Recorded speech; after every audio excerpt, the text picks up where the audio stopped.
سورة التكوير. بسم الله الرحمن الرحيم. إذا الشمس كورت وإذا النجوم انكدرت وإذا الجبال سيرت وإذا العشار عطلت وإذا الوحوش حشرت وإذا البحار سجرت وإذا النفوس زوجت وإذا الموءودة سئلت بأي ذنب قتلت. شروع اللہ کا نام لے کر جو بڑا مہربان نہایت رحم والا ہے.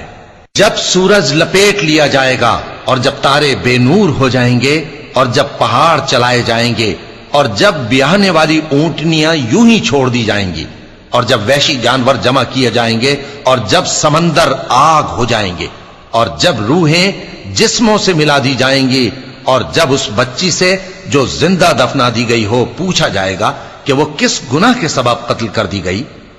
وَإِذَا الصُّحُفُ نُشِرَتْ وَإِذَا السَّمَاءُ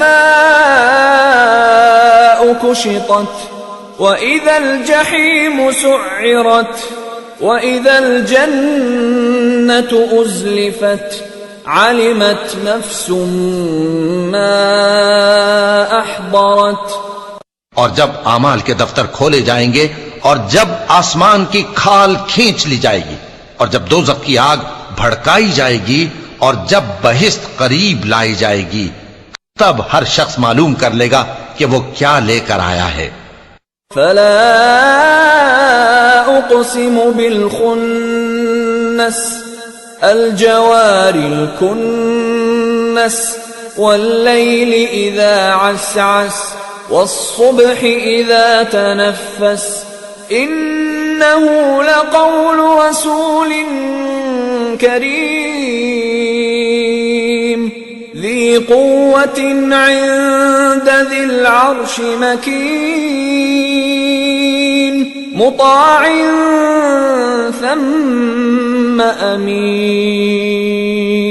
پس میں ان ستاروں کی قسم کھاتا ہوں جو پیچھے ہٹ جاتی ہیں اور جو سیر کرتے اور غائب ہو جاتی ہیں، اور رات کی قسم جب وہ پھیلنے لگتی ہے، اور صبح کی قسم جب وہ نمودار ہوتی ہے کہ بے شک یہ قرآن اس فرشتہ عالی مقام کا سنایا ہوا پیغام ہے جو صاحب قوت ہے، مالک عرش کے ہاں اونچے درجے والا ہے، سردار ہے، ساتھ ہی امانتدار ہے. وما صاحبكم بمجنون ولقد رآه بالأفق المبين وما هو على الغيب بضنين وما هو بقول شيطان رجيم فأين تذهبون إن هو إلا ذكر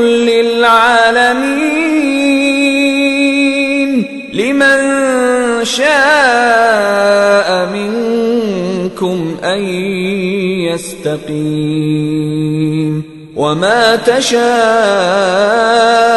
إلا أن يشاء الله رب العالمين. اور مکے والو تمہارے رفیق یعنی ہمارے پیغمبر صلی اللہ علیہ وآلہ وسلم دیوانے نہیں ہیں، اور بے شک انہوں نے اس فرشتے کو آسمان کے کھلے کنارے پر دیکھا ہے، اور وہ غیب کی باتوں کے ظاہر کرنے میں بخیل نہیں، اور یہ کسی شیطان مردود کا کلام نہیں ہے. پھر تم لوگ کدھر جا رہے ہو؟ یہ قرآن تو تمام جہانوں کے لیے نصیحت ہے، یعنی اس کے لیے جو تم میں سے سیدھی راہ چلنا چاہے، اور تم لوگ کچھ بھی نہیں چاہ سکتے مگر وہی جو اللہ رب العالمین چاہے.